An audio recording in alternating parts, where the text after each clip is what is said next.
Presto, iiwan ko ang ating bansa ng mas maayos kaysa sa ating dinatnan. Sa ating pamamahala, ang Pilipinas ay magiging marangal at responsableng kasapi ng pandaigdigang komunidad. Sa huli kong pagharap sa inyo, aking mga boss, at sa koro diplomatiko bilang Pangulo, taas noong kong masasabi, tinupod ko ang lahat ng panata ko. Alam ito ng lahat ng mga natutulungan ng PhilHealth, ng mga napagtapos nating scholar ng TESDA at ng mga kabataang pumapasok sa maayos na mga classroom. Alam ito ng mga graduate na namimili na ngayon ng trabaho sa halip na nagkakandara pa sa paghahanap nito. Alam ito ng mga nasa lalawigan na nakikinabang na ngayon sa mga kalsada, tulay, daungan, paliparan at iba pang infrastrukturang naipagawa natin. Alam ito ng mga mamamayang dati ay naiipit sa putukan, ngunit ngayon ay abot tanaw na ang kapayapaan. Alam ito ng lahat ng tumatamasa ng panibagong oportunidad dahil sa paglago ng ekonomiya. Isang ekonomiyang mula sa pagiging sick man of Asia, ngayon ay darling of Asia na. Alam ito ng buong mundong humahanga sa paninindigan, integridad at sagisag ng Pilipino. Naipakita na natin kaya nating ipaglaban ng demokrasya. Naipakita na natin kaya nating bawiin ang inagaw na demokrasya. Ngayon, napatunayan natin kaya nating paganahin ang demokrasya para sa kabubuti ng ating mga mamamayan. Naabot natin ang lahat ng ating tinatamasa ngayon nang gumagalang sa proseso at sa batas at sa karapatan ng bawat tao. Nagawa natin ito nang hindi sinisikil ang tinig ninuman at binibigyang halaga ang kalayaang ipinaglaban ng mga nauna sa atin. Naninindigan pa rin tayo. Walang mararating na tunay na pagunlad kung isusuko ang ating dignidad at karapatan. At this point, with our friends from the Diplomatic Corps, allow me to propose a toast.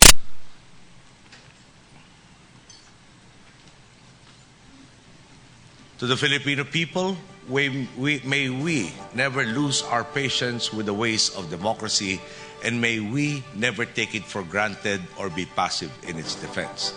To the friends of the Philippines, as we collectively face the challenges of an ever-shrinking world, may our solidarity continue to bear fruit in the cooperation that improves the lives of our respective peoples.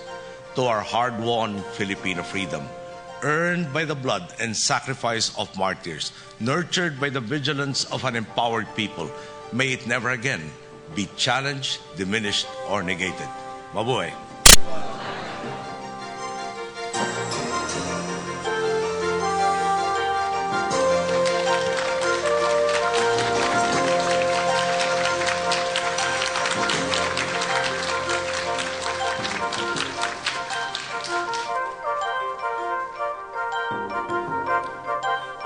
Your Excellency Benigno Simeon Aquino III, President of the Republic of the Philippines, Honorable Members of the Senate, the House of Representatives and the Judiciary, Honorable Jose Rene Almendras, Secretary of Foreign Affairs, Honorable Secretaries of the Cabinet, distinguished government officials and chiefs of the Philippine Armed Forces and the Philippine National Police, Your Excellencies, the ambassadors and heads of the international organizations accredited to the government of the Philippines, distinguished ladies and gentlemen. Mr. President, on behalf of the heads of the diplomatic missions accredited to the government of the Republic of the Philippines, I have the great honor to express sentiments of profound gratitude for the kind invitation to celebrate the 118th anniversary of the nation's independence here at Malacañang Palace. This is a fitting occasion to renew the friendship of our respective governments and international organizations with you, Mr. President, and with the Filipino people, whose hospitality and kindness make our work enjoyable and productive. Environment and energy, human development and poverty reduction, foreign relations and cooperation, good governance, and global solidarity are the principal themes which you, Your Excellency, has proposed as the objectives of your government's undertaking in these last few months. As the mandate of a government comes to an end, and another takes over responsibilities, we recall the greetings you addressed to the new ambassadors who presented their credential letters on May 24 last. I quote, "The friendship between our respective nations must always remain and flourish. Our commitment to strengthening our relations will endure, and we can truly build a world that is stable, just, and progressive." Mr. President, please accept our heartfelt thanks for the interest and appreciation you have shown for the work of the ambassadors and their collaborators in carrying out their mission. We are also grateful for the competent and prompt assistance provided during state visits and other events by the Office of the President of the Republic and the different departments, especially the Department of Foreign Affairs, previously headed by the Honorable Albert de Rosario, and more recently by the Honorable José René Almendras. I would like to invite you now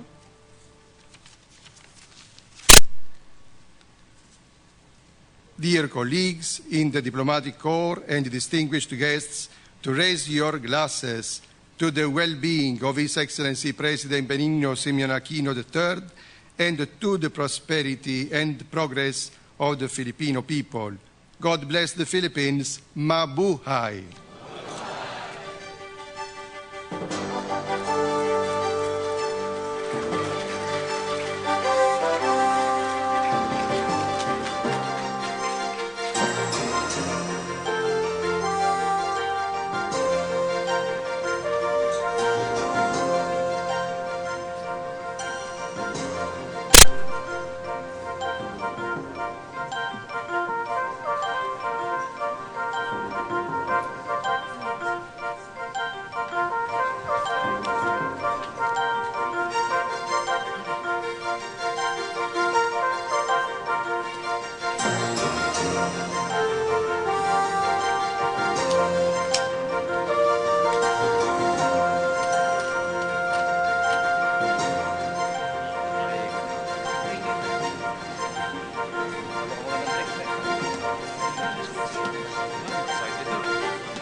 Nasaksihan ang Vin d'Honneur o Wine of Toast ni Pangulong Aquino at ng Diplomatic Corps na nirerepresenta naman ni Papal Nuncio to the Philippines, Archbishop Giuseppe Pinto.